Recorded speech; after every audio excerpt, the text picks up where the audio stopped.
want none! You don't want none! What's going on, Tar Heel Nation? It is your favorite North Carolinian, Russ, the Tar Heel. And in this huddle, I'm going to list the 12 teams on the 2024 schedule based off the importance of winning. Now, first and foremost, shout out to my man C-Dog, Georgia Tech YouTube channel, for the idea. I watched his show. His show was obviously pertaining to the Georgia Tech Yellow Jackets, as he is a content creator for that program. And it really got me thinking about what teams UNC absolutely needs to beat, from 12 being the least important and 1 being the most important. So we're not going to belabor this thing. So without further ado, let's get into my list. And number 1, and depending on how you look at this thing, man, this may be shocking to you. It may not. We might be on the same stinking page. But number 1, North Carolina Central. I do not think that I have to say too much about this game for everyone to know that losing to the Eagles would be one of the most embarrassing losses in program history at our house. North Carolina Central is out of the Mideastern Athletic Conference, or the MEAC, and the talent gap on both sides of the football should be absolutely stinking through the roof night and day. Honestly, this game should not even be on the stinking schedule. But if you were going to actually play this football game, it should not be in week 3. It should be in week 1 as some type of preseason game. Losing to the Eagles of North Carolina Central would be an utter failure and should result in everyone being removed from their position. Have I overstated the importance of not losing this football game enough? I don't think that I have. You cannot lose to North Carolina Central and then talk about competing for ACC championships and all this other stuff. Number 2, a very close number 2. When you are named after a state, you should not lose to a team named after a city in your state. Now, I know that has nothing to do with actual stinking football, but I digress. The Charlotte 49ers roster has been absolutely depleted, and they additionally have brought in a completely new football coach. When Matt came back, he talked about the importance of winning the state championship every single year. And guess what? Charlotte was not on his mind. Losing this game when they are projected by many to be one of the top 10, or the least 10, if you will, worst teams in college football would be absolutely unforgivable. And while not quite as bad as losing to stinking Central, this one would be, it would be damn near impossible to stinking swallow. Carolina cannot lose this football game. It is that important to beat the teams that you were supposed to. This is one of many on this schedule, and they just so happen to be an in-state, which gives it a little bit more luster, if you will. Now, number 3, James Madison. Another Sun Belt team that Carolina loves to stinking schedule. App State, Georgia State as of late. These are often pretty decent football teams. But once again, can Carolina and Mac Brown really talk about competing for ACC championships if they can't even consistently beat up on non-Power 4 conference teams? Now, there are actually some people that think that this could be one of those thorns in Carolina's side type football games. Now, I say a loss here in Mac Brown 2.0 at home is absolutely unacceptable and should once again demand that new management needs to be put in place. These are just unacceptable losses at this stage of the Hall of Famer's career. Good luck convincing anyone that you are a legitimate contender at anything when you can't beat these types of teams. Now, number 4, NC State. Now, I put this football game here for a reason. 3 years in a row, the NC State Wolfpack have beaten the Heels twice in Raleigh and once in Chapel Hill with an inferior roster and coaching staff, at least on paper. Now, statements of culture and toughness have surfaced, causing a change in the winds. As far as what university you need to go to inside the state of North Carolina if you want to compete at the highest level. And it drives me stinking insane. Mac Brown has made statements alluding to his disinterest in state. Doran, on the other hand, is not shied away in the slightest of announcing his disdain for the boys in Carolina Blue. Something has got to be stinking done, and fast.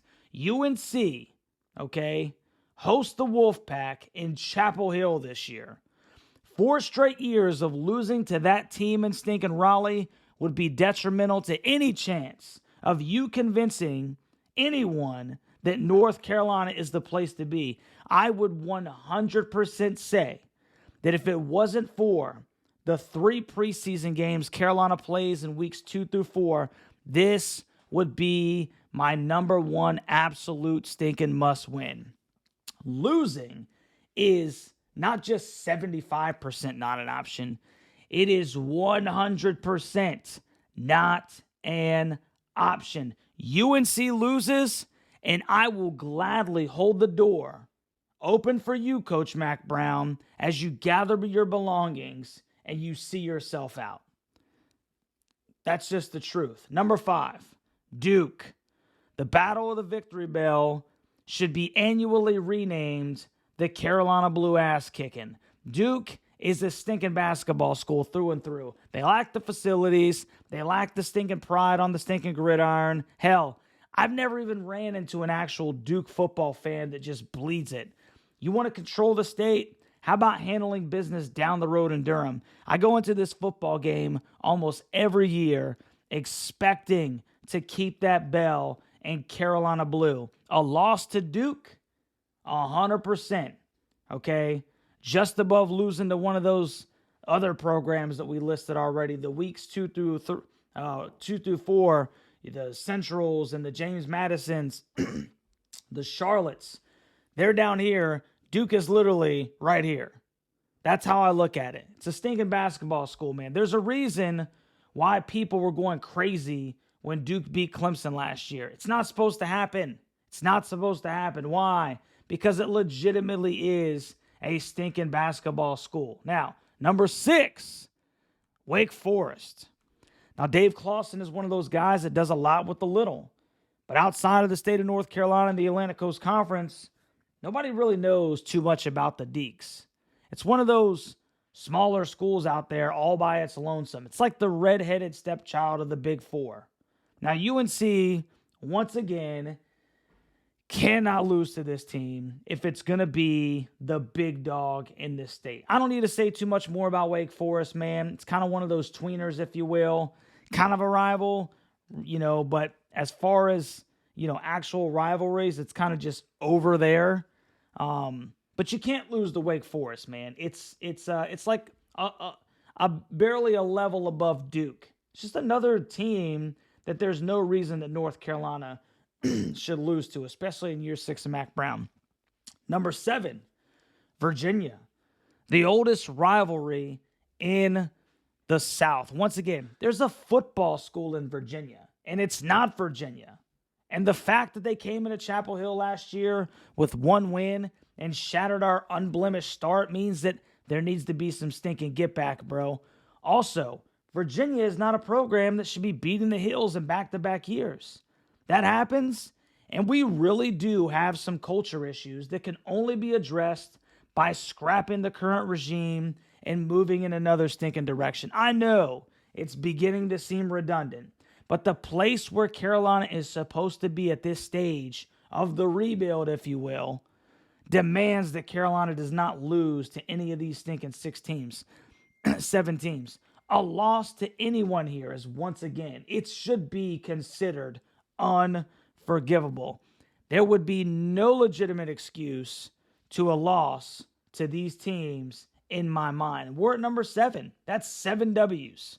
7 W's where there should be no stinking excuse. Now, number 8, Georgia Tech. Brent Key is starting to gain a little steam down there in Atlanta, bro. And that is not good, as Carolina loves to go down to the ATL and poach talent out of the greater Atlanta area. It's a hotbed for us, and they like to come to stinking Chapel Hill. But Georgia Tech has a really good offense, maybe the best overall offense in the Atlantic Coast Conference. And on the flip side of that, though, how improved will that atrocious defense be? I mean, hey, I feel sorry for us, but I tell you what, I wouldn't want Georgia Tech's stinking defense last year. Now, Carolina needs some stinking get back, though. They ruined our 2022 campaign. Then they punched us while we were down by coming back, in Atlanta last year after we lost to Virginia. UNC's at home. They still own a talent advantage throughout the roster, and they need to stinking exercise this demon for multiple reasons. That's why I have Georgia Tech right here at number stinking 8. Pitt, number 9. Now, Pitt's been a dumpster fire since the Panthers' 2021 ACC title and Kenny Pickett's departure to the NFL. The Panthers, they've been lackluster, right?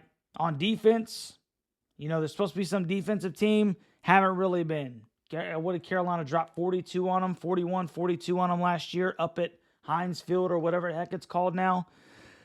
And their quarterback situation has been completely unstable. Losing to Pitt, it would legitimately be another inexcusable loss for me. For those of us who really follow college football and know the stated trajectories of both of these teams. But Pitt's got enough weight in the name, just a little bit, to where you could possibly try to sweep it under the rug a little bit, like, it's Pitt. I know it's at home. I'm just trying to think and give you a little reasoning why it's here. Now, I believe this is another game in 2024 that should be an inexcusable loss. No, I'm not being ridiculous. These are how bad these stinking teams are. They're all bad. Everyone that we've talked about, except for NC State, they're bad. Not good teams, right?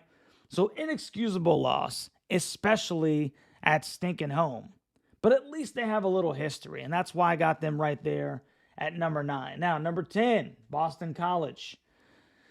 Now, Castellanos has been an exciting quarterback, especially with his feet. And new head coach Bill O'Brien, he's going to try to improve on that Golden Eagles 7-6 campaign last year. This one is late in the season, up in Boston, the Northeast, bro, so it's going to be cold with the date against the Wolfies looming. So I think there are plenty scenarios where you can see North Carolina stubbing its toe, walking into some trap game right here. Now, I think this is still a team that North Carolina should beat on talent alone. I'm not at all giving them any excuses for a loss. But with the weather, the travel, the state game up next, people can make a ton of excuses for why the Heels dropped this stinking football game. Now, I will not personally accept it, but it's much different here than if we were stinking talking about excuses against Charlotte, NC Central, and JMU. At least they would have some excuses, right? Now, number 11, Florida State. Okay? Florida State replaces a ton. But going down to Tallahassee to take on the Noles late in the season, all right, kind of takes away any disadvantages they may have had with trying to gel with some of the new toys that they've put on the offensive and defensive side of the football. Not a lot of people are expecting the Heels to be competitive in this football game, aside from probably me. But I don't think anyone blinks when they hear that the Noles beat the Heels, especially down in Tallahassee. Now, I have this one as, a loss for North Carolina, okay? That's why I got it as the 11th most important game. And it's basically due to the fact that I have it as a loss already, and not many people are giving the Heels a chance. So I really don't think too many people are going to go insane, obviously, if Carolina doesn't go down to Tallahassee and come back with a W. That's why I have it at 11. And then we'll get into the team, and this may be kind of surprising to some people. Number 12, most important games on the stinking year. I'm going to say Minnesota. And I'm going to say Minnesota because of this. The Golden Gophers in week 1, Big Ten country, and the FCS leading passer now at the helm. Plus, we really don't know exactly what we're going to expect offensively or defensively with the Heels as we roll out a new quarterback, right, who still hasn't been named, and a new defensive coordinator on the other side of the football. I think this is a game that, on one hand, is very important. There's no doubt about that, because it could shape the trajectory of the season. But at the same time, that's with a win. But at the same time, I still think that UNC can drop this football game and still have a successful season if they continue to grow, much like that 2015 UNC team that went on a stinking run. Now, it's tough to go on the road in week one, especially against a physical team like Minnesota. And it obviously always stinks to start the season 0-1. But I wouldn't be necessarily shocked if this game didn't go our way. Not to mention, aside from Florida State, this may be the one football game that, like I said, doesn't necessarily define the North Carolina season, especially if they continue to grow through the next 3 preseason games and they start to build momentum down the stinking stretch. So you let me know what you think about my list, Tar Heel Nation. What are the games that you would change, in what area on this list? Or do you think that it's pretty much on point? If you haven't already, if you're a Tar Heel, if you are a Carolina fan or a college football fan, period, do me a favor, man. Like this video, share this video, and subscribe to the channel. And we'll catch you on the next one, Tar Heel Nation. I'm a Tar Heel!